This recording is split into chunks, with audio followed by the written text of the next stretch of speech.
So what I mean by difficult emotions is things such as anger, sadness, fear, guilt, shame, worry, concern, things like that. And so what I'll be teaching is actually from this book by my teacher, Indigenous Buddhist teacher Tenzin Wangyal Rinpoche, called Spontaneous Creativity. And I've been using this book for the last 2 years, and who I am before I read this book and afterwards, and really applying it consistently has been really life-changing. I've gone from being multi-passionate to truly being a multi-creative artist, where I have art and creativity and dance and my paintings and my drawings and even lately animation, storytelling, poetry. Just really expanded my art. And it's all because of this 5-step process. And I myself am a Punjabi Hindu and a Buddhist and a Sikh, and I grew up in a Buddhist country, Myanmar, and I currently reside in Southern California. And so it resonates a lot also because of my own Buddhist background. My background is Theravada Buddhism, and this is Dogen Buddhism, one of the aspects of Tibetan Buddhism. And there's a combination of Dogen or Dozan with Bon Buddhism. And yeah, so I can just go straight into the 5-step process, and I'll also be at some point showing you my paintings. In fact, I might even do a guided meditation, which will include my paintings to really enhance the process, the experience for you. It's going to be a really unique experience. And it's a 5-step process starting with, so there are 5 sounds involved in 5 regions of your body, mind. And these regions in both Hinduism and Buddhism are known as chakras or energy centers that has specific qualities or functions. That's what chakras do. They're in pop culture, they're kind of seen as these balls of energy or circles of energy. And there are different chakra systems. There is in the Western pop culture, they talk about the 7 chakra system, but there are other systems in both Hinduism and Buddhism. There is the 11 chakra system, for example, in pranic healing, which is from the Philippines. And there is the 5 chakra system, which is what we'll be working on from this book. But there's also a 5 chakra system from the Hindu side of my heritage as well, in my Akashic Records training. So the specific 5 chakras that we'll be working on are starting with the crown above your head right here. Then we'll be working with the throat. Then we'll go into the heart. Then we'll go into the navel. Then we'll go into what he calls Tenzin Wangyal Rinpoche. He calls it the secret chakra, because it's so little known. People often go directly from the navel into the pelvis, which is the sacral or the sexual creative chakra. But there's actually another chakra in between the navel and the pelvis, which is known as the secret chakra, which is the chakra for manifesting and expressing. So those are the 5 we'll be working with. And there's a sound associated with each one. The first one is the sound ah above your crown. And it goes all the way into your third eye as well. So basically your whole head. And often he also combines it with sky gazing, which I do as well, which helps with accessing the openness. So that's what this chakra is for, accessing the openness. Because what happens when we're feeling a difficult emotion, And by the way, I deliberately call it a difficult emotion rather than a negative emotion, because I believe that there's no such thing as positive and negative emotions. All emotions are useful. All emotions are good for you. However, some are easy to feel and deal with, and some are difficult. Some are more intense, some are not. And even joy and happiness can be, uh, if it's allowed, it can be intense for you, and not everybody can feel it, can feel that level of intensity. And what this sound odd does, and what trying to access the openness that you are through meditating on the openness above your crown, or sky gazing, which is also meditating on openness, you see, meditating on the openness of the sky, the spaciousness, the boundlessness, is that it increases your capacity to feel intensity, whether that intensity is the so-called negative emotions, or what I prefer to call difficult emotions, or even joy and happiness and fulfillment and freedom. Even these can be too intense sometimes, and we gotta increase our capacity to feel intensity. That's what this is all about, really. So the challenge isn't the emotions themselves, the challenge is our capacity to feel intensity. And many of us are not trained to feel any level of intensity. Even our joy and happiness was shut down when we were children. We were not only told not to feel bad, we were told not to feel sad, we were told to stop crying when we cried, we were told to stop being angry. But even when we were being happy, we were actually shut down. We were told not to be too happy. We were told, stop jumping around like that, for example, right? And so we have such a, often a lot of us, at least me, including me, so I'll speak mostly for myself. Uh, Before I read this book, my ability to feel was very small because it was very restricted. I had a sense of restrictiveness. So, especially with the difficult emotions, that's what they do. They restrict our natural openness. And so I feel tight, tense. So, whether it's anger or worry or shame or guilt, in the body, as pure physical sensations, is felt as this tightness or tension.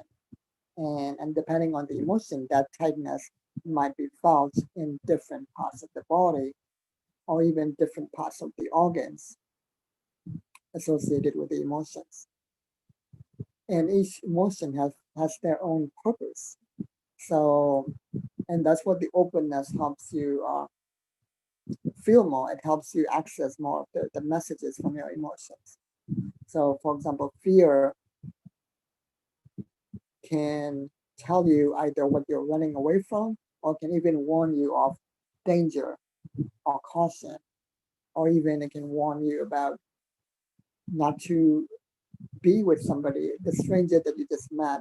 Sometimes fear can be caution or intuition telling you, hey, maybe this person's not good for you. So it might not be, and that might be something for you to look at. Is that a real intuition, or is it just more of your own bias? You know, it can be uh, a racial bias, it can be bias based on somebody's looks, often known as lookism, where we, for example, tall people are automatically regarded as competent or even good, which is not necessarily true. So, so the fear, either way, is useful data, it's useful information. Same thing with anger. Anger can be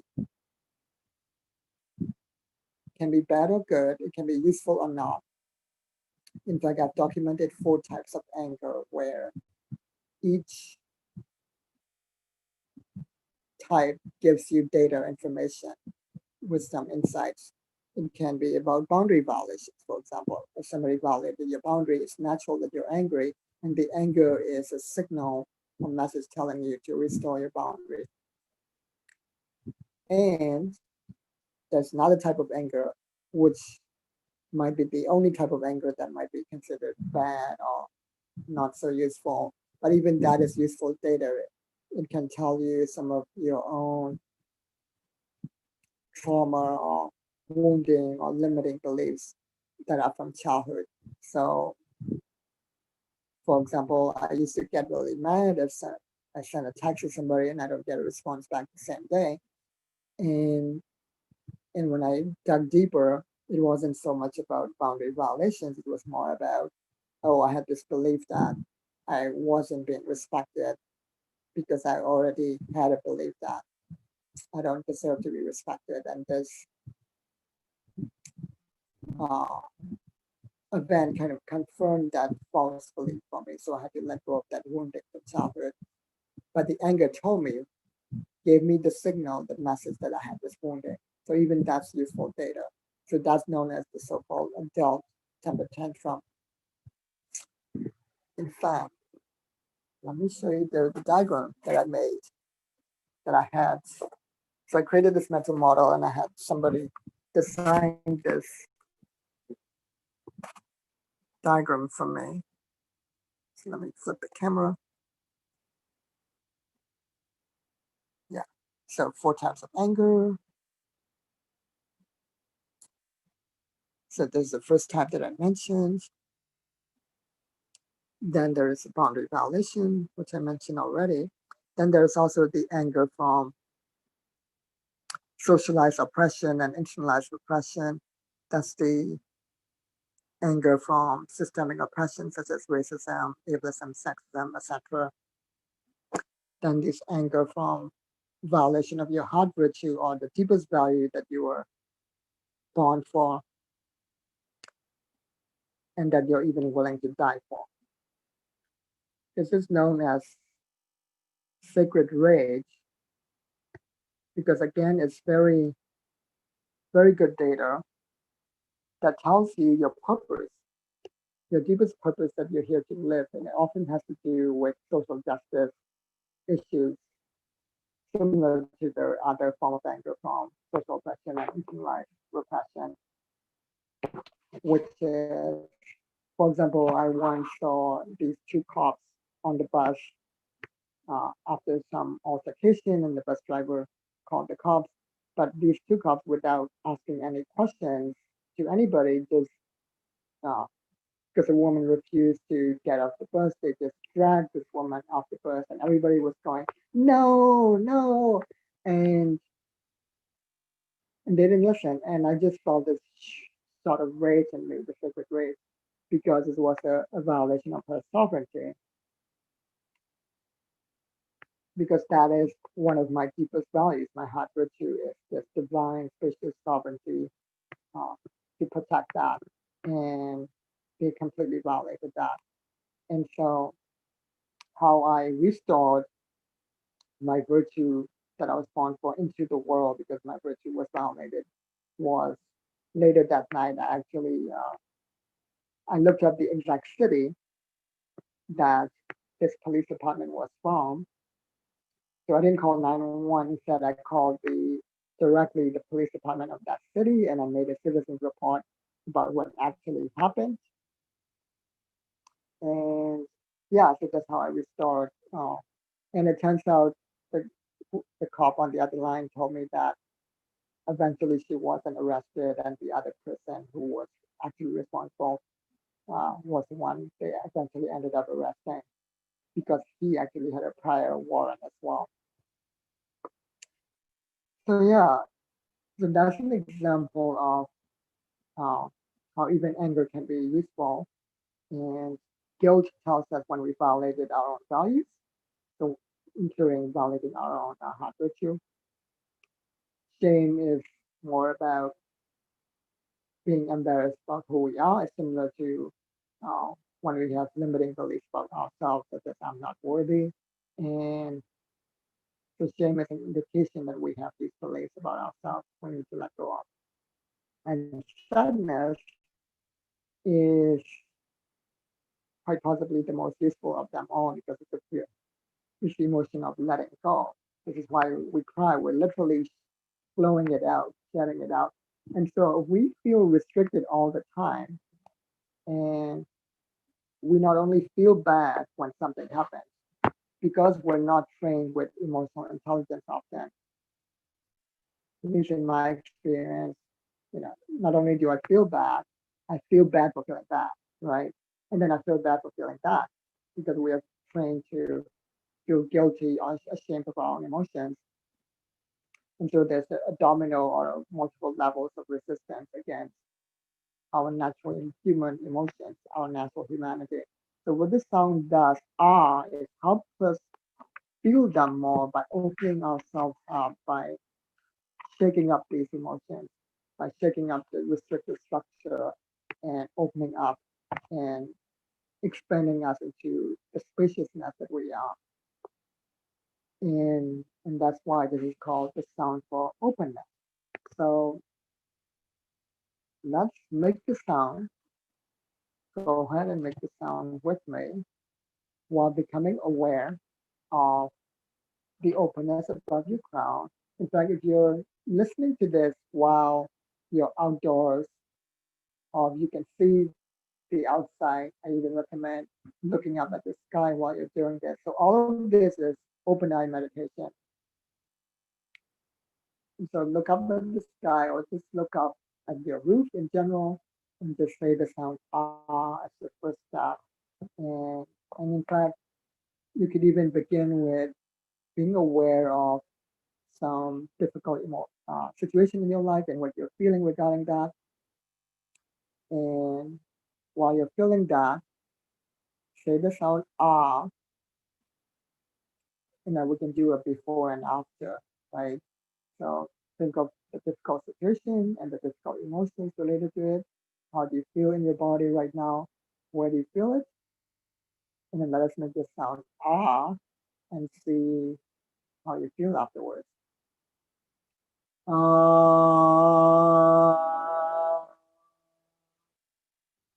uh,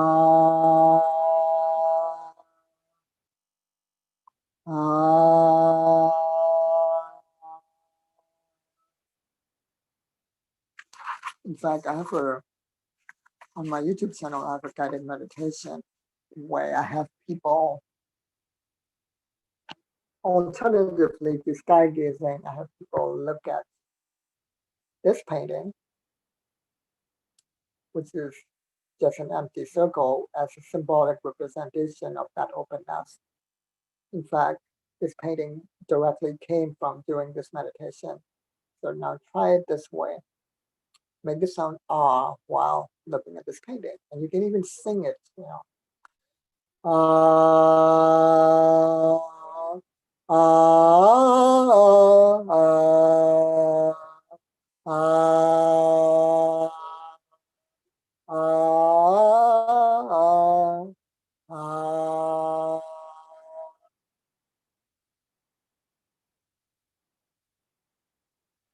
So that is the sound for openness, for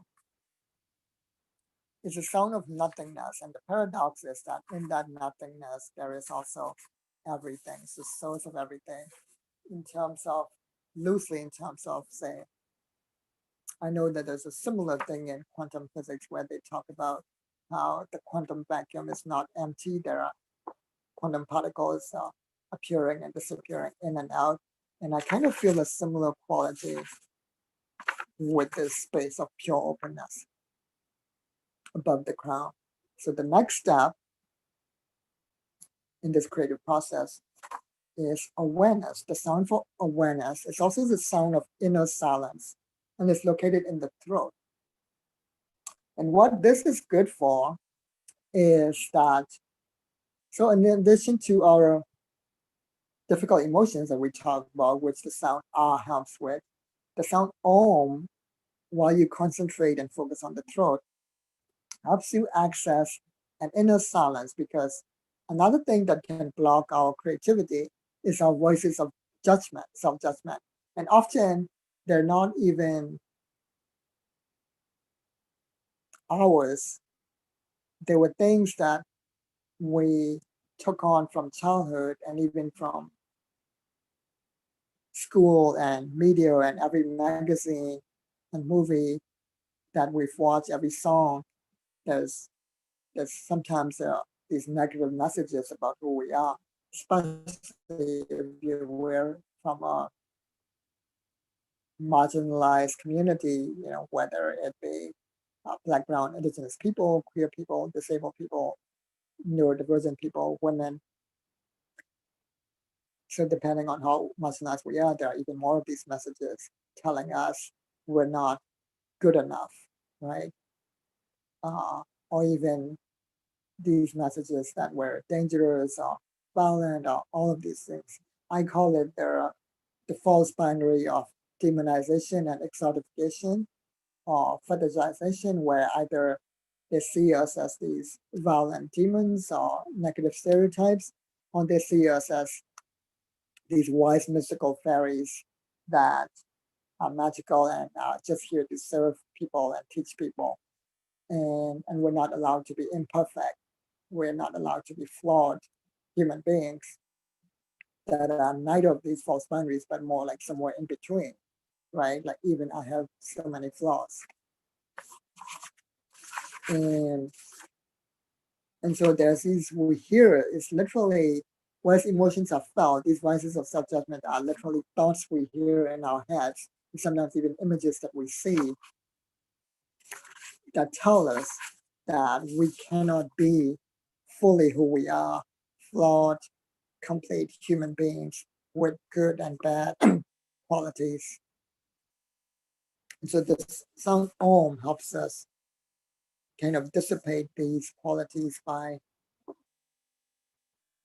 these voices by hearing the inner silence that is more spacious, the inner silence beneath all of these voices, so that we can hear not only these voices of not just judgment, but constriction, right? These voices of command and restriction that tell us what to do and what not to do instead of what we actually want to do or be. We get into an inner silence that's closer to our authentic self of who we are. The second thing that the sound Om does, which is slightly a deeper concept, is that it helps us overcome hope. Hope might seem like a good thing when it's a little bit, but when it's too much, it comes from a sense of lack. Because if we hope for something, it's because we believe we don't have it. And not just have as in the stuff that we have, we believe fundamentally that there's something missing inside who we are rather than us being complete human beings. And so the sound Om also helps us reconnect to that wholeness, that completeness of who we are. In fact, it can even help us overcome being manipulated. I don't know if you've seen the movie Hunger Games, but there's literally a powerful scene where President Snow, the dictator in this movie, talks about how they not only use fear to control the population, but also hope.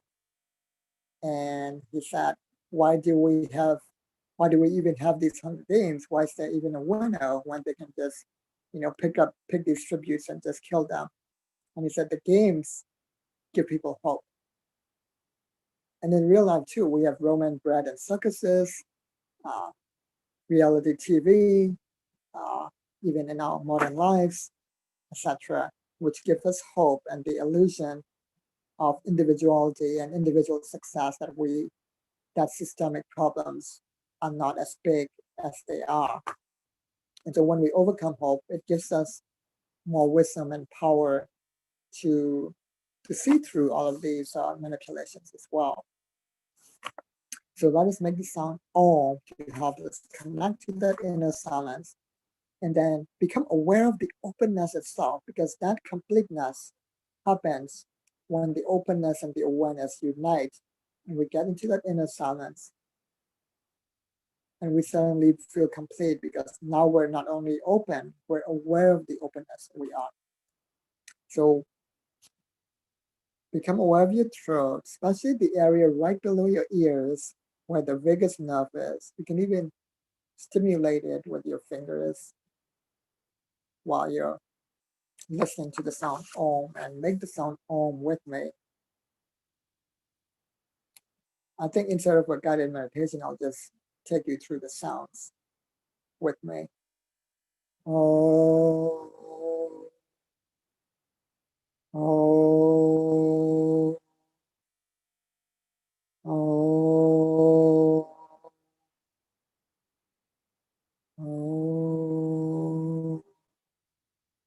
oh, oh,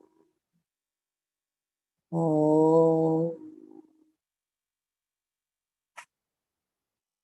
And again, notice it before and after. How were you feeling before this? How are you feeling now? Let us pause for a few seconds just to notice that.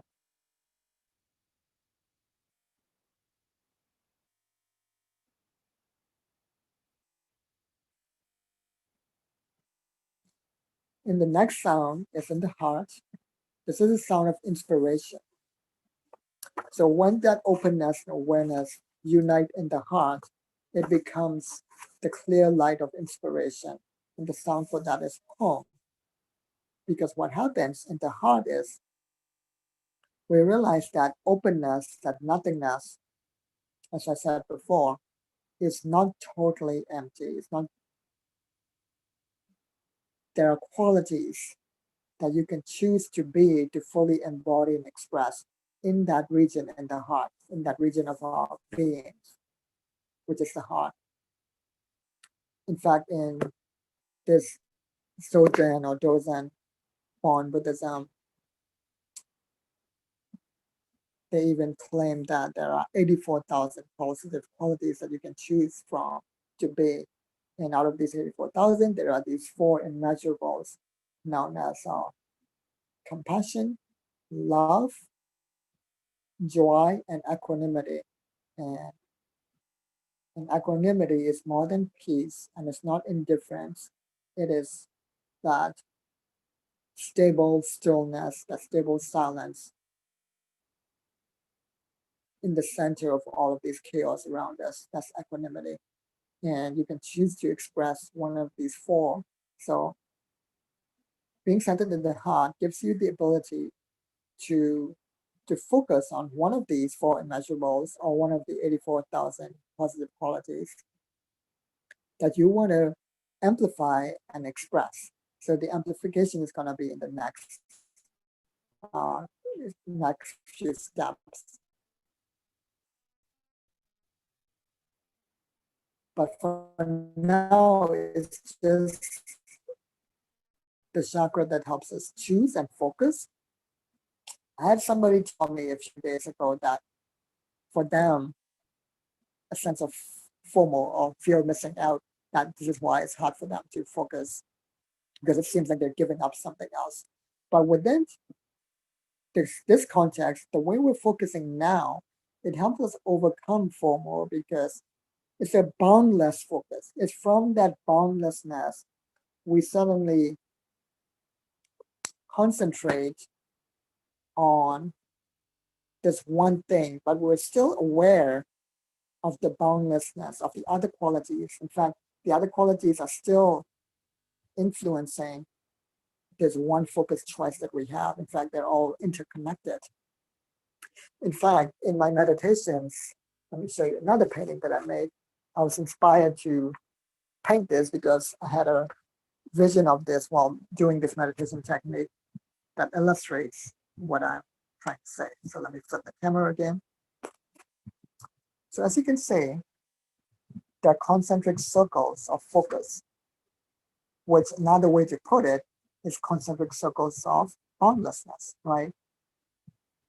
And from this boundlessness, we get closer and closer to the center, to the focus center. So another way of putting it is centering rather than focusing. And the boundlessness helps you, gives you the wisdom and the power to really be focused. And the focus in turn feeds and nourishes the surroundings, so that plants are growing from it, your focused creation is in turn nourishing the boundlessness, the openness. That's what the painting symbolizes. And so let's make the sound home while becoming aware of your ability to choose, your free will, to choose what you want to be out of the 84,000 qualities, and especially the four immeasurables. And as you make the sound home at least 3 times, decide, what do you want to express today? Whether is it joy, is it compassion, is it equanimity? What do you want to focus? You could even express freedom, whatever you want to express, whatever good positive quality. So that is touching the heart and becoming aware of the heart. Make it sound home. Ho, ho, ho, ho, ho, ho. And become aware for clear light, clear, boundless, spacious light in the heart. And become aware for the quality of being in that clear light, clear, transparent light.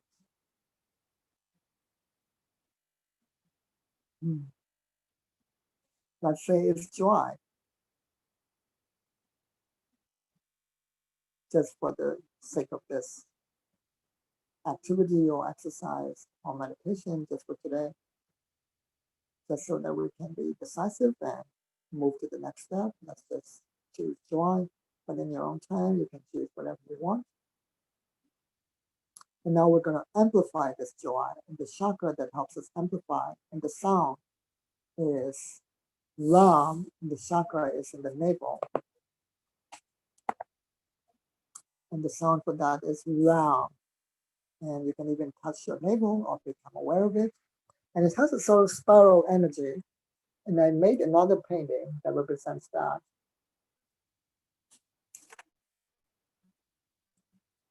I'm also a Hindu, so this is really a painting of the Hindu god Lakshmi. And in fact, it has all the 5 chakras represented in it. The crown. Around this throat area is the sound Om. This is a heart, home, and then Ram is the spiral energy amplifying this. And then we express all our inner treasures in the final step, which is why she is expressing all this abundance. So let's go back to Ram in the navel and imagine a spiral energy going deeper and deeper, making this choice, this focus that we made, this decision stronger and stronger as we make the sound Ra while becoming aware of the navel. Ra, Ra, Ra, Ra, Ra, Ra.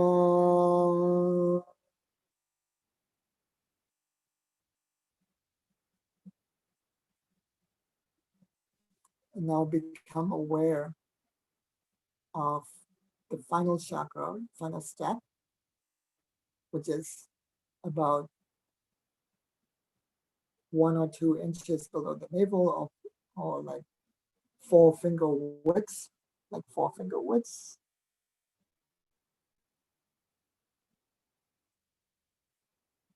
So they say it's like 4 finger widths like this.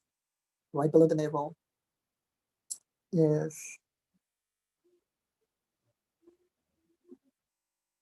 your secret chakra.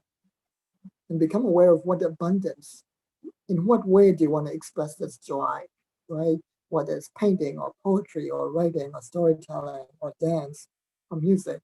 Make a decision and even make a deadline when and to whom you want to express this joy and how. while becoming aware of that region right below your navel. And let us make the sound za. It's a very strong sound because it is the most physicalized, right? The most solidified of all of the energies, because you're going to express it into the physical, right? All of these intangible qualities, which is why it's this pure gold, pure abundance coming out of you. Za, za, za, za, za, za, za, za.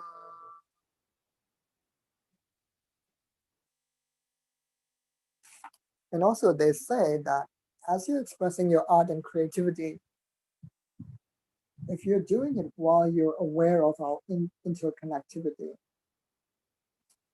a real oneness that we are, that we're all interconnected, and you're doing it not just for yourself, but you're doing it for your community, for your friends, that one of my favorite statements that's sometimes attributed to Caesar is that the purpose of art is to comfort the disturbed and disturb the comfortable.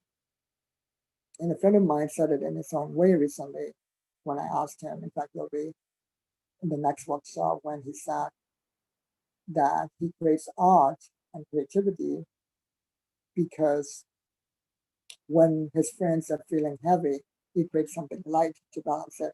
On the other hand, when his friends are being complacent or being unconcerned or not aware of important social issues such as Black Lives Matter, women's abuse, etc., then he creates art to bring awareness to these things. And so if you do it from a place of service, it's a lot easier for you to be more focused and express because you're not self-conscious. In fact, the Greeks had a similar idea that they believed a genius was not a person, but a genie that literally gives you these ideas. So that way there is no, if you created something that you were not satisfied with, that you thought, again, the voice of judgment, self-judgment, right? That you thought, quote unquote, sucked, then it's not your fault because it was the genie's fault, right? And on the other hand, if you created something great, again, there's more of a humility and a humbleness where you're like, oh yes, it's a genie that did it for me. Similarly, with this concept, you're an instrument of this openness. You're just a vessel for this. And so you're more likely to create something powerful because you're just a vessel for that openness. All right. Thank you so much for having me. And again, my name is Kundan Chhabra. My Instagram is @Kundan Chhabra. And I also have a YouTube channel. And I'll be launching a program called Akashic Creativity soon. And I also highly recommend that if you can, although this workshop is free, to buy this book, Spontaneous Creativity, and even to contribute or donate to the organization that he created called Ling Ming Cha, if you would like. I do on a monthly basis because I pretty much read not only this book, but 6 of his books because it's so good. And yeah, thank you so much for having me. And there'll be another workshop at 3 p.m. where I'll be leading my POC panel. All right.